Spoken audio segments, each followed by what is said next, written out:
Master Matt back here on the Warrior Collective, working on sectoring. So sectoring is a kind of advanced concept which I don't see many people doing on the pads.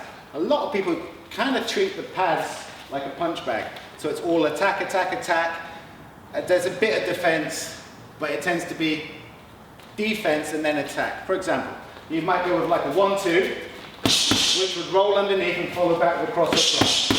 Fairly standard stuff, and again, please switch. Which is cool, obviously. But what I've noticed when I'm sparring with people and sparring with students is attack and defense commonly happens at the same time. So if Rich and I are sparring, if we're boxing sparring, we're both trying to hit each other at the same time. So there's moments where both of our hands are flying at each other at the same time, like sparring and like in a fight. So my question is, why do people not train that on the pads? What they tend to do is like, double jab, 1-2, 1-2-3, slip.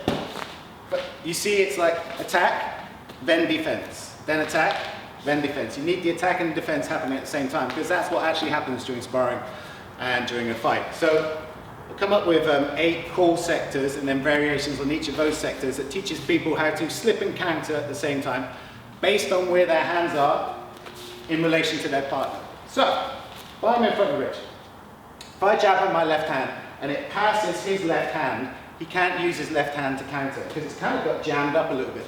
My hand slides up it and it's kind of pinned, wedged against the side of his head, like that. So, follow-up wise, he can't use his left, so he's going to have to use his right. Cross, cross. Don't flap your elbow. That's better. Keep your elbows down when you're punching. It's harder for the person to see the punch, and it also means that you're better protected to the body. So my left jab is going out, but it's grazing, passing, or hitting Rich's left hand. So he uses the right hand to follow up instead, because you can't use the left. It's busy. You can do that with a slip, or you can do that with a bounce. A bounce is where my right foot bounces out to the side and he bounces back into the cross, which gives you more power. So I jab him, he bounces out, and comes back. Right foot slides out to the side a little bit. Don't place your weight on the ground. Just bounce off your rear heel and come back in. Okay? So that's a bit more athletic, a bit more dynamic version. So that's sector 1. Sector 2 happens when my jab goes between Rich's gloves. And this happens all the time in sparring. I'll try and jab him on the nose and my hand passes between his gloves. So he has the option now of using his jab. He's going to slip his head to the right and jab the right pad. Cross it. The first time you do this, you're going to hold the right pad in front of your nose and it's going to bash you on the nose. Hold it in front of your chest. So as I jab, I hold the pad here, kind of in front of my chest and my head back a little bit. Cross it, cross, cross. There you go, this time. Okay, so that's sector 2. It's split. His hands are either side of my hand and he's punching me in the nose. Perfect. And as my head shoots back, it comes back with a cross over the top. Every boxing gym in the world uses this technique, but they don't train it on the pads that much. As I jab him, that's sector 2. Sector 3 happens when I'm in front of Rich, but I've slightly zoned towards his right hand. So in order for Rich to then move his head to the outside of my jab, which is generally considered safer, he has to travel across my left hand. Bong, and he's going to get hit. So he can't do that. So what do I mean by this? Safer. So if Rich jabs me, and I move to this side and further away from his right hand, assuming he's a right-handed fighter, he's going to have a powerful right hand, right elbow in Muay Thai, right knee, right kick. So I generally want to stay a little bit away from his right hand as much as possible. If he's a left hooker, I don't want to do that when we're moving the other way. But let's say he's a right-hand fighter, he's jabbing me, and I want to stay away as much of the time towards the right. But in this particular situation, when we're sparring, I've moved a little bit around towards Rich's rear leg. He can't now move his head to the outside of my jab. He's got too far to travel, and as he tries to get there, boom, he gets it. So he's going to stay where he is and stay inside of my left arm for a cross straight down the pipe, and then hook cross up.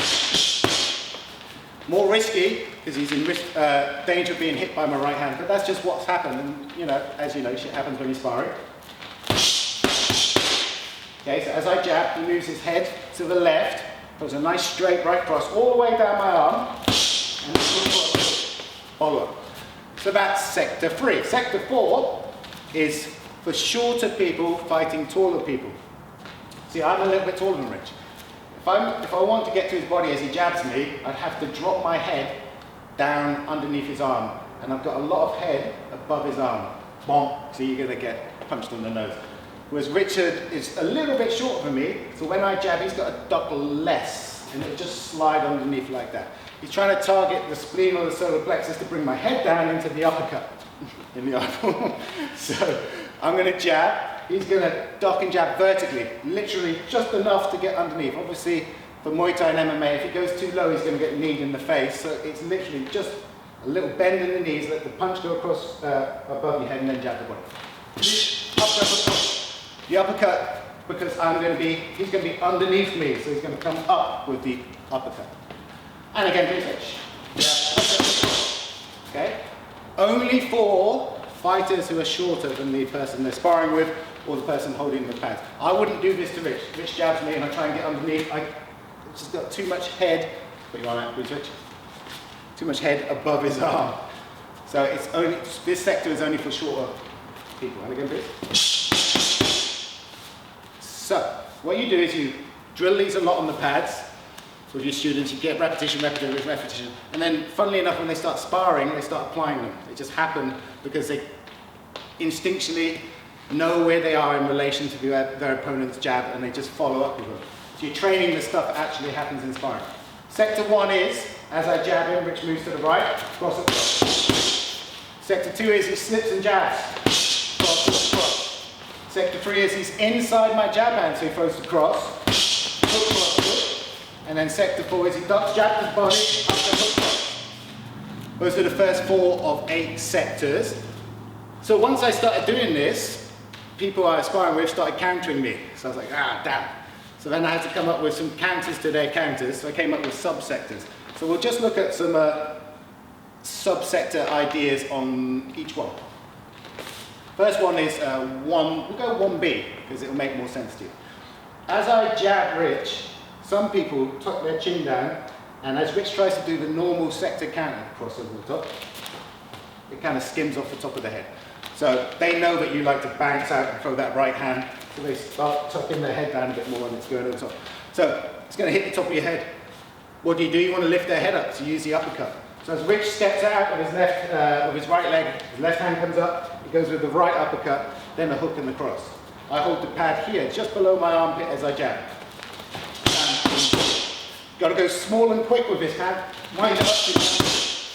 So I'm still aiming for Rich's head, but as my jab goes out, my right pad goes to my armpit. So this is against someone who kind of crouches and jabs like this. It's hard to hit the top of their head, it's all hidden behind this shoulder and this, the guard with the chin tucked into the collarbone. So he wants to rip my head up, a la Anthony Joshua. So that's sector 1B. Let's do 2B. So if Richard likes to split and jab me in the face, a lot of people like me like to catch that punch. So if I give Richard a jab, bare knuckle, he splits, I catch his jab with my right hand. So if I keep my hand here, like this, I'm going to get punched on the nose. So a few times in sparring, I've worked out that I need to put this hand in front of my face. So that's not going to work anymore. So 2B would be one way around. Since he can't hit my head, might as well hit my body. He's going to go to the body instead. Punch me in the nipple. A little bit lower, please, Rich. Yeah. So he can't hit my head because I put my hand here when I jab. So instead, goes to the body. So it's like a counter to his counter. 2. So, let's do 3A, because this is a nice one. This is, 3A is quite a technical one. Takes very good timing, very good distancing, but it's a knockout if it lands. Which is still going to be inside of my jab, but instead of going down my arm, cross please, he's going to go over my arm with the overhand. He has to pull his power a little bit on this, because he will whack me in the head. So he goes like this. Good. So as I jab, my right pad goes up here, I tuck my chin down. And he's just going to throw a right overhand, right over the top of my arm. This happens in boxing all the time, especially at the higher levels. It's a very common counter to a jab, but it does take quite good timing and skill. So slip your head, pop this over the top, Rich is not hitting full power. If he hits full power, bang, I get smacked in the head by the pads, I get angry. So he pulls his power a little bit on this one. Remember, pad work is not necessarily about power generation, it's more about technique, timing, distance, and building the skills you need when you're sparring or fighting. If you want to go full power, go on the heavy bag and possibly the tie pads. So that's 3A. I jab him, he goes over the top,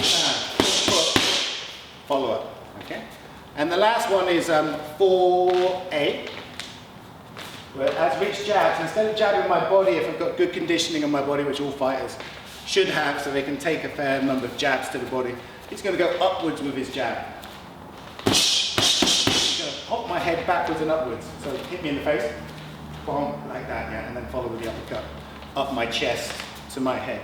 So he's going to jab upwards. It's called a rising jab, where you start from low and then go to high.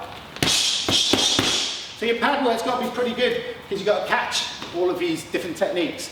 So those are a couple of subsectors, as I like to call them. There's another 28 of them, and then we've got counter sectors, and then sectors for southpaws. So dealing with a southpaw, because everyone knows southpaws are a nightmare to deal with. Let's look at the subsectors again. Rich is in his stance, I give him the jab. First one we did was a 1B, which is a right uppercut to left hook. Cool. Second one was 2B, jab to the body. He's targeting my nipples over and over for some reason. It must be attractive to him. Try and hit me in the body. 3A, over the top of the arm. Pad holder's got to be switched on, Rich has got to lower his power. 4A, jab up. And then back to stance. So that's a little bit on sectoring, which is simultaneously attacking and counter-attacking at the same time. There's lots of different variations on these based on where you are in relation to your partner, off the jab, off the cross, off southpaw. So if you're interested in learning more about that, check out some more videos on the Warrior Collective, and also go to my website, www.mitmaster.com. Thanks.